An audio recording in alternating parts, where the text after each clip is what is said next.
name's Dean Phillippe. I currently live in Montauk on the North Fork. And I didn't grow up on Long Island. I came out here from Kansas City, Missouri, actually outside of Kansas City a little bit. Spent a lot of time in the Ozarks, down in southern Missouri in the Ozark Mountains, whenever I could. I joined the military right out of high school, so I had to get the military out of the way, and so I joined the Air Force, and after basic training, was sent to Montauk. So at Montauk, I was stationed at the 73rd Radar Squadron, and then at the end of Montauk, it's actually the old Camp Hero. Was in Montauk for my whole 4 years in the military. My wife is from Montauk, and we got married. I was still in the service for another year when we got married. And after the service, I ended up getting a job with Suffolk County. I worked for the parts department. I started with the parts at Cedar Point Park in East Hampton and worked there for like 7, 8 years. And then they got the property in Montauk. They bought the property, which is, I think, historically known as Indian Fields. And it became a county park, and they sent me down there as the supervisor. I was the first supervisor over the county park in Montauk. There's a spot on the lake, on Lake Montauk, on the west side of the lake, right off another known burial ground, right off the point. It was always known as Burial Place Point. And it was on the west side of the lake. Different people, again, in East Hampton town had no interest in saving certain areas. And Ed Johanneman thought it was. They went ahead and built houses. There were 2 graves that were dug up in that area near Burial Place Point. And it's also the area where the footprint rock was. They say it's a legend. I don't know if it's a legend. I mean, it really is a rock. Whether or not a devil jumped off the rock or not, left his footprint, I don't know if that really happened. But the rock was in that area near Burying Place Point. And it's written a lot that Stephen Talkhouse dragged it down. And now this is in 1879. Mind you, this is when the courts that ruled that Stephen Talkhouse, Stephen Farrell, and David Farrell were fighting for their land in court, and the courts ruled against them. They said that the Montauk Indians were extinct. And this is all 1879. So 1879, Stephen drags this rock down to the Fort Palm Bay area where the merchant ships would come in and out, and sold the rock to a merchant for $5 so he could supposedly go buy booze. And Stephen Talkhouse didn't drink. It's in a lot of historic records and trustees' records. Stephen didn't drink. Stephen worked his rear end off. He walked to East Hampton and picked up mail for anybody that lived in Montauk at the time, and delivered it to him when he came back. He fought in the Civil War, which is the reason he's got a monument on his grave. That's a military monument that's on his grave. That's what they had at that time. He went to California. He also did whaling, but he went to California during the gold rush looking for gold, came back, and that didn't work out. He traveled. He was all around this country, all over, and he didn't drink. And he supposedly died from consumption, which is tuberculosis, I think, is what they refer to as consumption. But a lot of people read consumption, they think he died of alcohol. He drank too much. But consumption is another name they gave for tuberculosis, which was very prevalent around that period of time. But I even kind of went to that. But anyway, Stephen said that, they say, well, yeah, he sold it for the money. I think this is what I think, because what happened with the rock. I think he was preserving that rock. That was the one special thing. The rock was it kind of marked a sacred area. And the Indians would have a ceremony to drive off the evil spirit. And it would go on like most of the night. And then when the evil spirit was driven out of their midst, why it would step off this rock and left a footprint. So the medicine man would say, this is where we drove him out of our midst. This is where he stepped off and left his footprint. Well, that rock was there for years and years. I think that rock is probably just ancient. And Stephen wanted to save that rock. So he made a deal with this merchant, so he was at the dock, he knew the merchant. The merchant came over from Greenport, brought supplies to Montauk, and then went back to, would go back to Greenport. So the merchant gave him $5 for the rock, but I don't think it was a deal where, I think it was a deal where Stephen Talkhouse wanted that rock saved and preserved, because it was very special to all the Montauk Indians. And so the merchant took it back to Greenport, and he had it out in front of the store, and he had painted up a little sign off of like a shipping wood, pallet. And he had hand painted on there the story that this is the foot of the evil spirit when it was driven out of their midst. I think the merchant passed away, and his wife, which I think was following through on the promise, gave the rock to the Long Island Historical Society, which was the only place there was at the time. There wasn't any kind of local historical societies. There was the Long Island Historical Society, and it was in Brooklyn. And so it's said in a couple of different books that it was donated by her to the Long Island Historical Society. So one day, I'm sitting there, and I said, I got to see that rock. So I called the Long Island Historical Society, and I told them I was interested in this rock, that it's supposed to be in their museum, and I'd just like to come up and see it. And he says, I don't know what you're talking about. He says, the director at the time was a very nice man. His name was Dennis Hurley. And he says, I didn't know what this building was. This is a huge building after I got in there. And he says, let me go check. Now, we didn't have cell phones or anything. I'm on the phone. And he puts me on the hold for like a half an hour. And I stayed on the phone. And he finally came back, and he says, on the third floor, there's an area where we have most of the rocks that are from, different areas. And he said, there is one rock kind of round. It's a foot and a half, maybe less than 2 feet in diameter. And it looks like it could have a footprint on it. It could. He said there's a mark on it that looks like a heel. He said you might be able to see a toe. He said you might have to use your imagination a little bit. But he said there's a sign with it too. That is why I'm thinking that's the rock you're talking about. So I made out. I went up to see it first. I went up to see it, met with Dennis Hurley. He took me up to see the rock, and I said, that's the rock. That's got to be the rock. Now, this rock, from the time it was donated, had been in the Long Island Historical Society for 100 years. 100 years, sitting there in the Long Island Historical Society. And so I went back and I talked to Dick White, and I said, Dick, I want that rock. We got to get that rock back. So Dick says, let me write it. I'll write the letter to the Historical Society. And we wrote the letter, and I was in conversation back and forth with Dennis Hurley. And he says, you can take the rock. He said, we'll put it on a 99-year loan to East Hampton Town. And you can come and pick it up.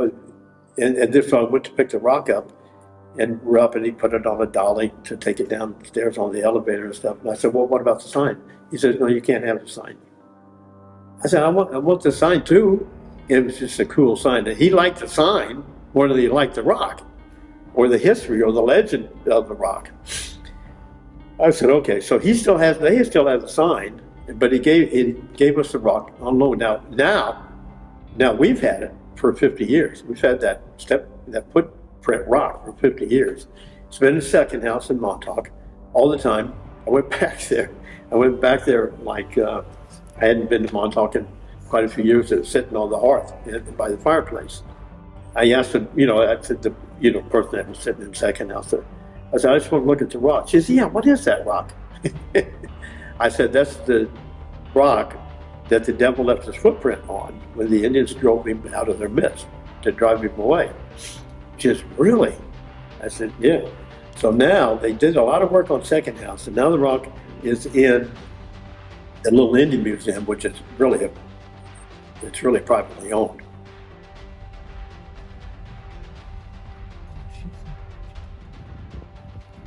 Hey, Shane. I think. How you doing? Nice to meet you. Is it Dean? Yes. How'd you know that? I recognize you. Good to see you. Good to see What's you. happening? Shane. How you doing, Shane Lawrence? So, it looks like you're over there. That's it. Welcome. Yeah, there's the heel. So see, this And these are the toes up here. It's hard to see, but they're there. So, these footprints are known as Devil's Rocks because of how sacred they were to our people. And in those times, anything that was considered sacred to our people was often kind of described as being the devil, like we were devil worshippers, to kind of discredit, disassociate our sacred beliefs to the colonial mindset. And so these footprints, they don't just come from Long Island. There's actually a line of footprints that end here in Montauk, but I've traced them as far back as far north as Thunder Bay up in Canada. I know there are. Yeah. I know there are other ones. So Yeah. there are dozens. I've been to the ones in Rhode Island. I've been close to the ones up in Parry Sound, up in Canada, and they go all the way down from there, all the way through like New Hampshire, Massachusetts, Rhode Island. The last 3 footprints were Orient Point, Shelter Island, and Montauk. The last 3 lines of footprints. And it comes from a being, a very sacred being in our creation story, known as, in our language, in our way of life here, as Moshup. And Moshup means, in our dialect, it literally means like red man, Mosk red warrior. And in our creation story, when the red being, we acknowledge 4 different beings that were being made by the Creator. When the red being was being made, that's what his name was, Red Man, Mosk. When he was being lowered down to the earth, he was given a different name. And in Ojibwe, in that dialect, they call him Owena Boju. When in Maine, the Passamaquoddy call him Gustav.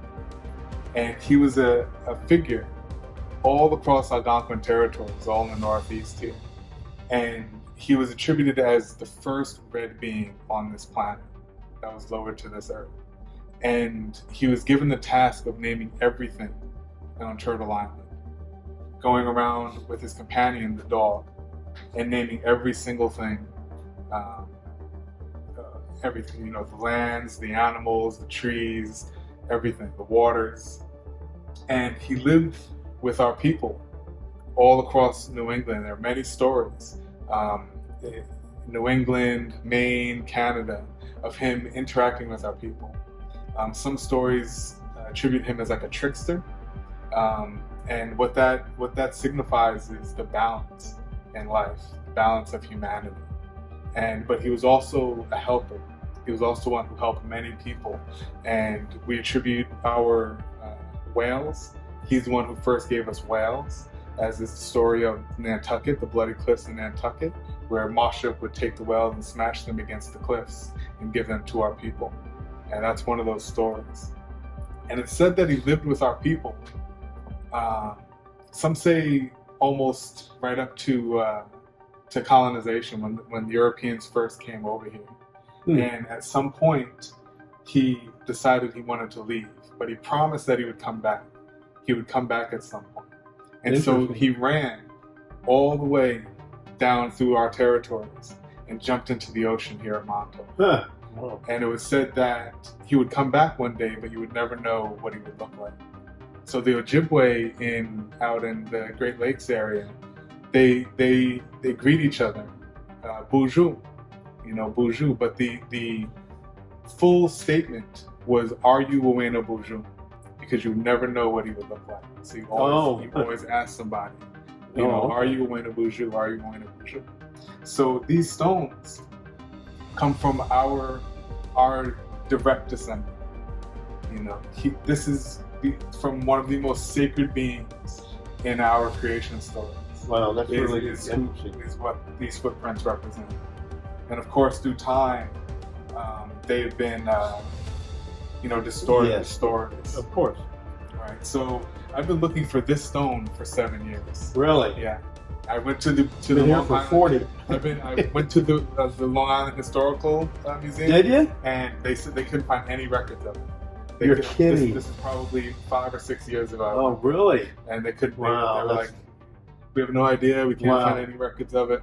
Really? But I knew that that's where it was supposed to be. Yes. And the one in Oregon. Yes, that's also- well documented. Yeah, exactly. Yeah. Yeah. So because they were trying to save it, because people were desecrating it, they were coming and they were chipping away parts of the stones. My thinking is Stephen Talkhouse, what's written about Stephen Talkhouse is that he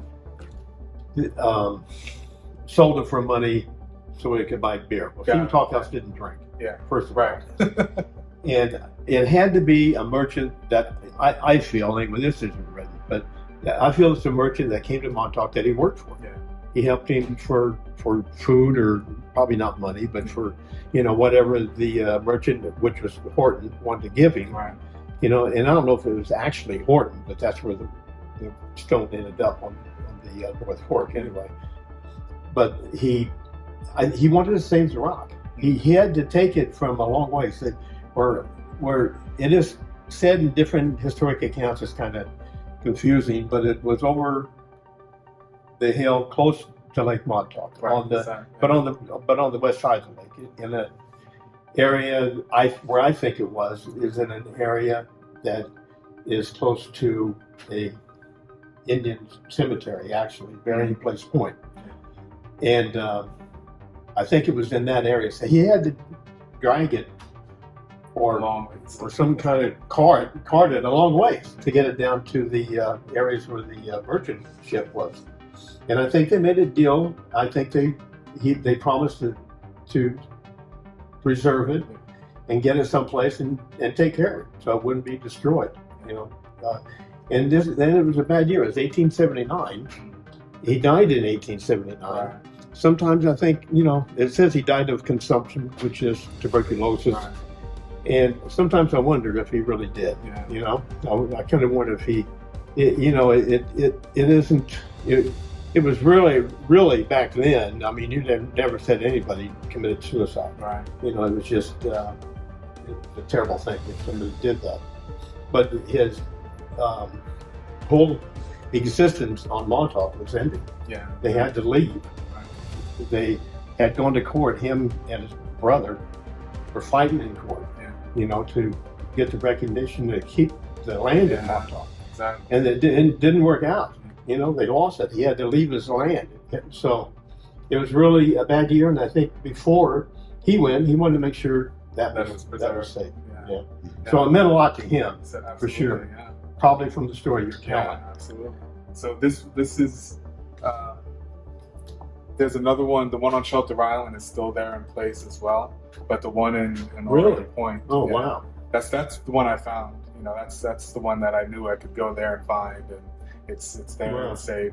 But the other two, this one and the one in Oregon Point were taken, and they're both supposed to be at the Brooklyn, the Long Island Historical Society, but they have there's no record of it. Wow. Interesting. Very. So it's amazing that it's here. This is I said, I've been looking for it for 7 years. When I first came across its story. And the papers were made out. It actually is supposed to be under the care of East Hampton Town. Got it. Papers were done through East Hampton Town, and which is maybe one of the reasons they were, a little more agreeable to release it or let it go and let it come back here. But I had come into, I had been back here in Montauk, came to a craft fair, and it was like 35 years later, because it was like 10 years ago or so. And the rock was still where Brad Dickinson helped me take it out of my trunk and put it in the second house on the hearth by the fireplace, and that's where it was. And nobody knew what it was anymore. There's. It's amazing. Rose. Nice meeting you. Oh, we're breaking up here? Yeah. All right. We have to head back. That Oh, was okay. pretty amazing place to go and see some of the collection that comes here from Montauk. Yeah, that's an important thing. So a lot of times these collections, they get eaten up and sold off, and you never know what happens to them. So. There's a lot more. There's so much stuff. Absolutely.